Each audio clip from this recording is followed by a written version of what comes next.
All right, first I'm going to start with the Baltimore and Tennessee game. Now, Baltimore's last one, they just had over 400 yards rushing. Now, Baltimore's averaging 191 yards a game. Tennessee is averaging 161 yards a game. The last three games, though, Baltimore's 270 versus 213. And also, Baltimore is a little bit better as far as defending the rush. They're at 108 yards allowed. Tennessee's at 120. So I think the matchup as far as with rushing, Baltimore has the advantage. Let's talk about passing now. Defensively, Baltimore's doing 221 average. They're at 156 yards the last three games. They've really stepped it up, while Tennessee has allowed more yards at 277. And the last three, they're almost 300 yards allowed per game. While even though Baltimore has only averaged 171 yards a game in the air, the last three games it's 184 versus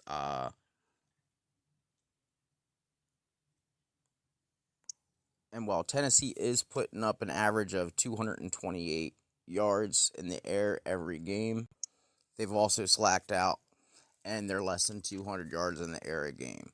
So with that, I'm going with the Ravens winning this one just based on my theory as far as what the stats are saying. Now let's move on to the Browns and the Steelers. The Steelers are putting up over 250 yards in the air. The last three games is a little over 260. In the air, the Browns are doing 221 average. Lately, they upped it the last three games to 235. Now, the Browns have allowed 247 average a game. Last three games are about the same, about 241. Pittsburgh is actually very good at defending it. They're second best as far as with that at 194 allowed in the air. Last three games, they've gotten even better to 160. So the edge on passing, I'm going to give to Pittsburgh. So now let's look at their running. So Cleveland is awesome as far as running the ball. They're averaging 148 every game this year. However, it did go slightly down to 114 a game the last three games. So is Chubb, going down? I don't know. But Pittsburgh is doing even less than that, and they're averaging only 84 yards a game. And the last three, it's at 64. As far as throughout the year, they're pretty much neck and neck. Cleveland has 110, Pittsburgh's 111. But the last three games has been the big difference. Pittsburgh has allowed 157 on the ground, while Cleveland has stepped it up and stopped them at 96. So Cleveland does not allow those big plays like we saw last weekend. I think with good clock management, they can actually win this game. Moving on to the Bills Colts game. The Bills are averaging 288 through the air throughout the whole season. However, the last three games they have averaged 357 yards. That is huge. Especially when you consider the fact that the Colts, the last three games, they've averaged allowing over 300 yards. And for the season, they're at about 250. So since I think the Bills overtook them in the past, and let's see if the Colts can do anything with the running. So let's look at the numbers. Buffalo is averaging 107 yards on the ground, 130 the last three games. While defensively, the Colts have been good at stopping the run. So the Colts rushing have 124 yards and 175 the last three games. The Bills, however, they're pretty bad at stopping the run. The only one worse than the Bills at stopping the run, as far as in the playoffs, is Kansas City. Now, I'm going to have to go with the Bills on this one. just because the monster plays that, Josh Allen has had the last couple games, and the fact that the Colts are allowing so many yards through the air. Let's talk about the Washington football team. They're actually pretty good at stopping pass plays. They're only allowing 191 yards a game. The last 3 games, they've dropped it to 128, to a team that Tampa Bay is averaging 289 yards throughout the season. However, they've averaged 411 the last 3 games. Brady has taken this into like a playoff mentality. He's so good in the playoffs. He has so much experience. I think this game is actually going to be a little closer than we think, but I'm also going to give it to Tampa Bay. Seahawks versus the Rams. Is Jared Goff playing? We don't know yet. Or at least at the time of me recording this, I do not know. The Seahawks are putting up 246 through the air. The last 3 games, though, they have slacked at 159. And they're going to be going against the best defensive passing allowed, the Rams. They're only allowing 190. The last 3 games, they've allowed 186. So as with passing the ball, I'm giving this one to the Rams. So let's look at rushing. As far as rushing allowed, Rams and Seahawks are pretty much neck and neck. They're very good at stopping the run. The Rams' last 3 games have allowed only 78 and averaged 91 throughout the year. The Seahawks has averaged 95 the last 3 games. They have went up to 96. And as far as with this game, I think it's going to be a damn good one. The Rams, 126 average on the ground, 114 the last 3 games. Seahawks, 123 average. These teams are pretty much neck and neck. And I think this is literally going to turn into who gets the most turnovers in this game, as far as with penalties and stuff like that. Whoever gives up the big plays is winning this game. And for some reason, something is telling me that the Rams is going to win this game. Moving on to New Orleans and Chicago. I think as far as with passing, they're going to be about the same. However, I do give the edge to New Orleans. Kansas City is averaging 303 yards through the air. The last 3 games, though, they went down, and I understand, McComb was not in that last game. So the average did go down a little bit because of that. But Baltimore is only allowing 156 average lately. So I think they've really stepped up their defensive as far as through the air. So I don't think McCombs is going to be airing it out too much against them.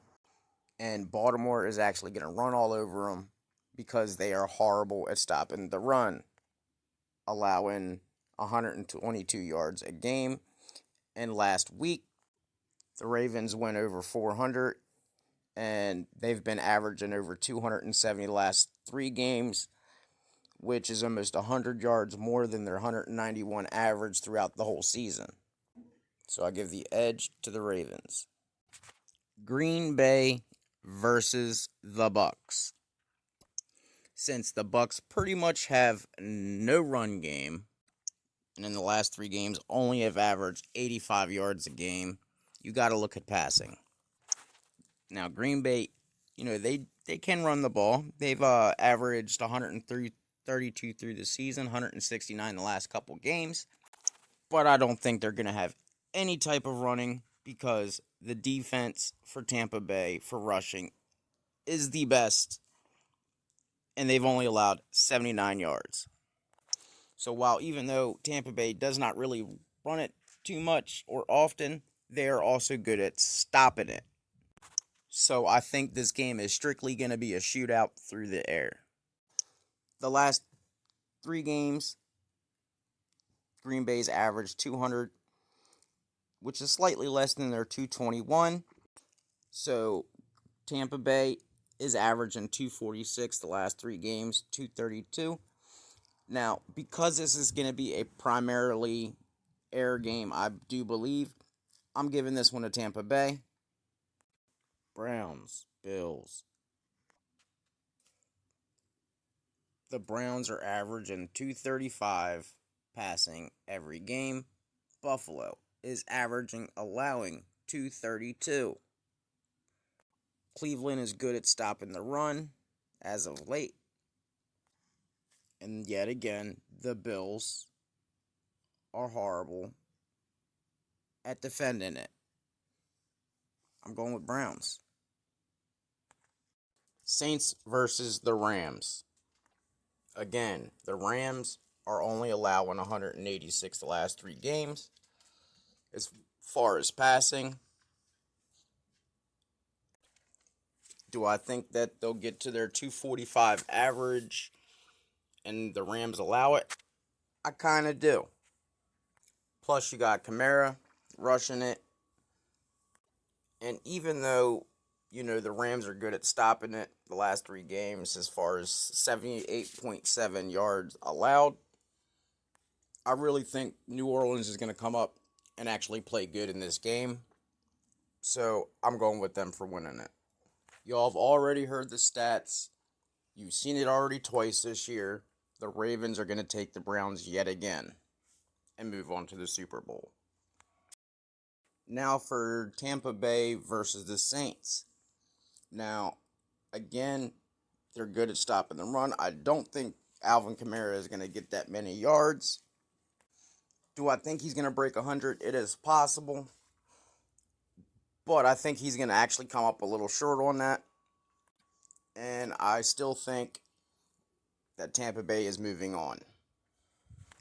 I think this is really going to be a very good game. I don't know if it's ever happened before, but Week 17, both of them, Brady is good with passing. He had over 400 yards. The Ravens are good with running. They had over 400 yards Week 17. This is going to be tough. They're good at stopping the run, but the Ravens are awesome at running. I think this is going to be one of the times where you see Lamar Jackson throwing a lot.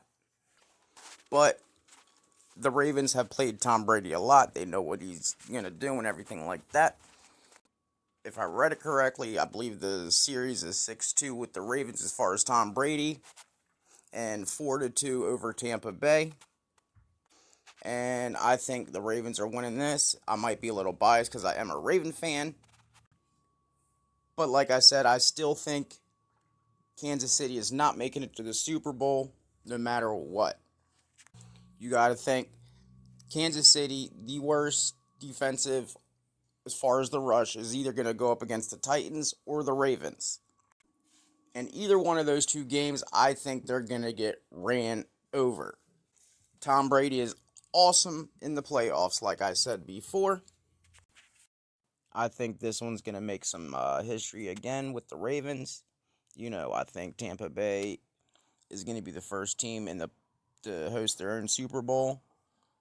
I think it's going to be, like I said, the one where entering the playoffs, both of them had 400 yards.